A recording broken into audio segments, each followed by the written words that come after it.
एक समय की बात है। एक छोटे से जंगल में टुनटुनी चिड़िया रहती थी। उसका घर बहुत खास था क्योंकि वो मक्के के पौधों के बीच एक सुनहरे मक्के के घर में रहती थी। टुनटुनी चिड़िया बहुत चंचल और खुशमिजाज चिड़िया थी। उसका घर हमेशा हंसते खेलते और गीत गाते हुए भरा रहता था। जंगल में सभी पक्षियों को टुनटुनी की मिठास और उसकी आवाज बहुत पसंद थी। वो हर सुबह अपने प्यारे मक्के के घर से उड़ान भरती और आसपास के खेतों में जाकर अपने दोस्तों से मिलती थी। टुनटुनी के पास कई दोस्त थे, जैसे कि चतुर कबूतर, तोता और बुलबुल। वो सब मिलकर खेलते खाते और खुशी खुशी समय बिताते।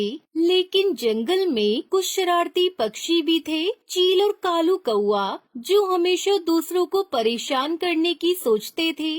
चील अपनी तेज उड़ान और तेज नजर के लिए जाना जाता था, जबकि कालू कौआ अपनी चालाकी और दुष्टता के लिए। दोनों ने मिलकर टुनटुनी की खुशियों को बिगाड़ने का निश्चय किया। वो सभी टुनटुनी के पास गए और उसे धमकाने लगे। अरे ओ टुनटुनी, तुम क्या सोचती हो कि तुम कितनी खुश हो, लेकिन हम तुम्हारी मक्की के घर को उड़ा देंगे। फिर तुम्हारी सारी खुशी मिट्टी में मिल जाएगी, मिट्टी में। हाँ, और फिर तुम देखोगी तुम्हारे दोस्तों के पास भी कोई नहीं जाएगा। टुनटुनी ने इन बातों को सुना, लेकिन उसने डरने का नाम नहीं लिया। उसने अपने दोस्तों के साथ मिलकर एक योजना बनाई। दोस्तों, हमें मिलकर इन शैतानों से निपटना होगा। हमें अपने भुट्टे के घर की रक्षा करनी होगी। तुम लोग जानते हो मैंने कितनी मेहनत से घर बनाया है। अगर इन जालिम पक्षियों ने मेरा घर तोड़ दिया तो मैं बेघर हो जाऊंगी। फिर मैं कहाँ रहूंगी? वैसे भी कुछ दिनों में बरसात का मौसम आने वाला है, इसलिए दोस्तों तुम्हें मेरी मदद करनी होगी। उन जालिम पक्षियों को शिकस्त देनी होगी। हाँ टुनटुनी चिड़िया, तुम परेशान मत हो, हम सब तुम्हारे साथ हैं। फिर सभी दोस्त इकट्ठे हुए और टुनटुनी ने उन्हें बताया कि उन्हें एक जाल बुनना होगा, जिससे वो चील और काले कौवे को फंसा सकें। तोते ने अपनी तेजी से जाल बुनने में मदद की, जबकि कबूतर ने आसपास के खेतों से तिनके उठाकर लेकर आया। उन सब ने मिलकर एक बड़ा जाल तैयार किया। ये जाल बहुत मजबूत था और सुनहरी मक्के के चारों ओर बिछाया गया। टुनटुनी ने अपने दोस्तों से कहा, सुनो दोस्तों, जब चील और कालू कौवा यहाँ आएंगे तो हम उन्हें जाल में फंसा देंगे। सभी दोस्त उत्साहित थे। उन्होंने खुद को छुपा लिया और जाल के पास बैठ गए। अब बस चील और काले कौवे का इंतजार था। कुछ समय बाद चील और कालू कौवा वहाँ आए। देखो कालू, टुनटुनी के मक्के का घर कितना सुंदर है, हमें इसे तोड़ना चाहिए। फिर जैसे ही दोनों ने मक्के के घर की ओर बढ़ना शुरू किया, टुनटुनी उसके दोस्त छुपे हुए जाल के पास तैयार थे। जैसे ही चील और कालू कौवे ने मक्के के पास आकर उस घर को तोड़ने की कोशिश की, तभी टुनटुनी ने अपने दोस्तों के साथ चिल्लाया, आक्रमण दोस्तों। फिर वो सब बाहर आए। तब तक चील और कालू कौवा जाल में फंस गए। नहीं, ये क्या हो रहा है? हम ये जाल में कैसे फंस गए? कालू कौवे जालिम चील, हम तुमको सबक सिखाने के लिए तैयार है। फिर सभी दोस्त हंस रहे थे और टुनटुनी ने चील और काले कौवे को समझाया, देखो दोस्तों, दूसरे को परेशान करना सही नहीं है। टुनटुनी उसके दोस्तों ने चील और कालू कौवे को जाल से मुक्त कर दिया, लेकिन उन्हें एक सबक सिखाने के लिए कहा, अगर तुम हमें परेशान करना बंद कर दोगी तो हम सब मिलकर खुश रह सकते हैं।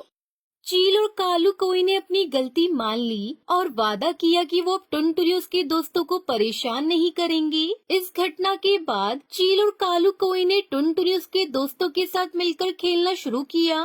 फिर टुनटुनी ने अपने मक्के के घर को और भी सुंदर बनाया और सभी दोस्तों ने मिलकर नई नई बातें सीखी।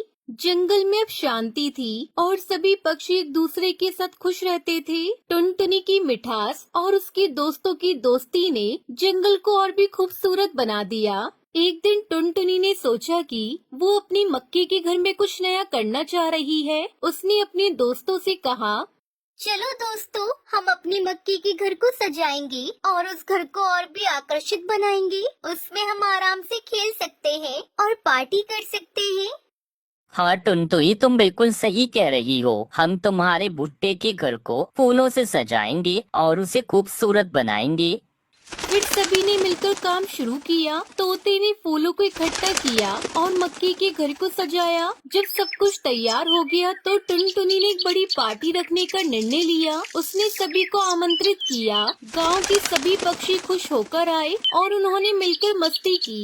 इस बीच चील और कालू कौवा भी टुनटुनी की मक्की के घर के पास आए और उनके साथ खेलने लगे।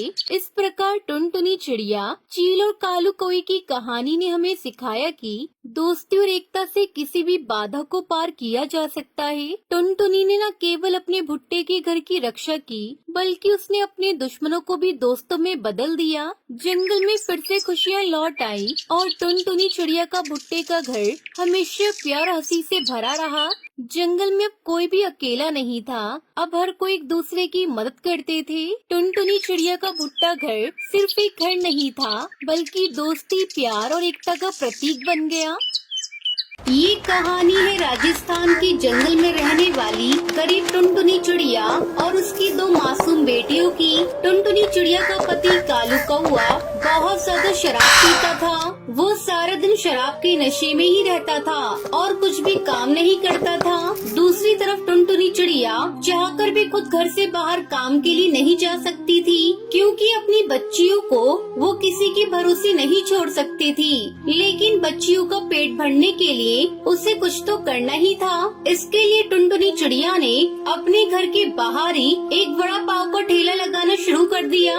वड़ा पाव ले लो, वड़ा पाव, ताज़ा ताज़ा सबसे सस्ता वड़ा पाव ले लो। तभी थोड़ी देर बाद कालू कौवा टुनटुनी के ठेले पर आता है। चल जल्दी से 2 वड़ा पाव लेकर आ। आज मेरे दोस्त ने विलायती शराब दी है, वो भी आने वाला है। दोनों साथ बैठकर पियेंगे। जा कालू, कुछ तो शर्म करो। घर में 2 बच्चियां हैं और तुम शराब पियोगे उनके सामने। और एक बात साफ साफ सुन लो, ये वड़ा पाव बेचने के लिए है, ना कि शराब के साथ तुम्हारे चखने के लिए।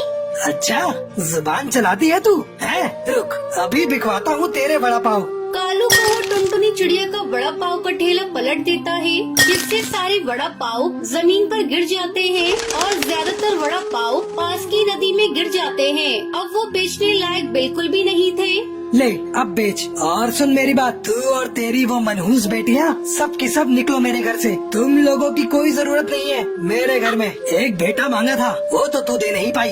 इन 2 मनहूसों को मर दिया मेरे सर पर। जरा ये बताओ, कौन सी जिम्मेदारी पूरी की है?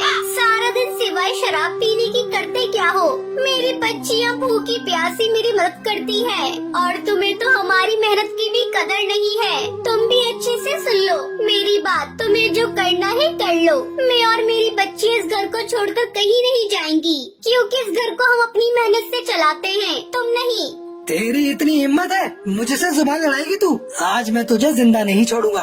कालू कौवा टुनटुनी चिड़िया के पर पकड़कर उसे घर के अंदर ले जाता है और फिर उसे बुरी तरह से पीटने लगता है। दोनों बच्चे ये सब देखकर सहम गई। सबसे बड़ी बेटी टूनी चिड़िया ने किसी तरह हिम्मत करके अपने पिता को रोकने की कोशिश की। नहीं पापा, मत मारो माँ को, ऐसा मत करो, छोड़ दो माँ को। कालू कौवा गुस्से में टूनी चिड़िया को भी धक्का दे देता है, जिस वजह से टूनी को गहरी चोट लग जाती है। वहीं उसका दोस्त बाहर आ चुका था और कालू कौवा अपनी शराब की बोतल लेकर उसके साथ घर से बाहर जाने लगा। अरे आ गया दोस्त, चल यार बाहर ही चलकर पीते हैं। इन मनहूसों ने तो सारा मूड ही खराब कर दिया। अरे कहाँ जा रही हो? टूनी को कितनी चोट लगी है? मेरे साथ चलो, इसे डॉक्टर के पास लेकर जाना होगा। टुनटुनी की बात को अनसुना कर कालू कौवा वहाँ से चला जाता है। टूनी जमीन पर बेहोश पड़ी थी। टुनटुनी को भी काफी चोट आई थी, लेकिन फिर भी टुनटुनी चिड़िया हिम्मत करके उठी और वो टूनी को लेकर अस्पताल पहुँची, जहाँ डॉक्टर बुलबुल ने टूनी का इलाज किया और कुछ ही देर में टूनी को होश आ गया। अब ये ठीक है, ये दवाइयाँ लिख दी हैं मैंने, बाहर मेडिकल से खरीद लो। और हाँ, इसे 1 हफ्ते तक हर रोज पट्टी बदलवाने के लिए लाना होगा। टुनटुनी चिड़िया डॉक्टर से दवाई की पर्ची लेकर उसे देखने लगती है। पर्ची देखते हुए उसकी आंखों से आंसू बह रहे थे। ये देखकर डॉक्टर बुलबुल ने टुनटुनी चिड़िया से कहा, क्या हुआ, तुम रो क्यों रही हो? कोई परेशानी है क्या? मैडम जी, मैं बहुत गरीब हूँ। 2 छोटी बच्चियां हैं मेरी और मेरा पति सारा दिन शराब पी के पड़ा रहता है। मेरी बच्ची की इस हालत का जिम्मेदार भी वही है। मेरे पास बिल्कुल पैसे नहीं है। समझ नहीं आ रहा कि अपनी बच्ची के लिए दवाइयाँ कैसे खरीदूंगी।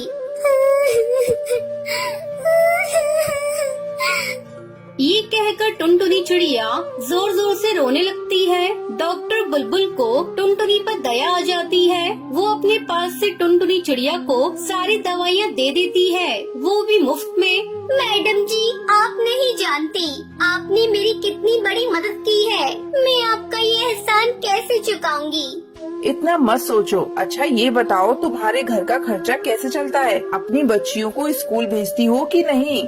कहाँ से मैडम जी, पेट भर खिला भी नहीं पाती तो स्कूल कहाँ से भेजूंगी। आपको बताया तो था, मेरा पति कोई काम नहीं करता, उल्टा मेरी कमाई भी शराब पर उड़ा देता है। अच्छा, और तुम क्या काम करती हो वैसे? वड़ा पाव का ठेला लगाती हूँ, लेकिन आज तो वो भी इस करम जले ने सड़क पर पलट दिया। कल बेचने के लिए कुछ भी नहीं है मेरे पास, पता नहीं क्या होगा। अच्छा तुम चिंता मत करो, वैसे तुम बड़ा पाव अच्छा बनाती हो ना, क्यों ना मेरे हॉस्पिटल के बाहर ही तुम बड़ा पाव बेचो। हॉस्पिटल में रुकने वाले सभी डॉक्टर पक्षी तुम्हारे बड़ा पाव खरीद लेंगे और तुम्हारा काम भी अच्छा हो जाएगा। आप सच कह रही है मैडम जी, ये तो बहुत ही अच्छा हो जाएगा। हाँ, लेकिन सबसे अच्छा तब होगा जब तुम अपनी बच्चियों को पढ़ने के लिए स्कूल भेजोगी। पक्का मैडम जी, मैं अपनी बच्चियों का कल से ही एक अच्छे स्कूल में दाखिला करा दूंगी। अब टुनटुनी चिड़िया डॉक्टर बुलबुल की मदद से वड़ा पाव का ठेला हॉस्पिटल के पास लगा लेती है और अपनी बच्चियों का दाखिला अच्छे स्कूल में करवा देती है और खुशी खुशी अपनी बच्चियों के साथ एक नया घोंसला बनाकर उसमें रहने लगती है।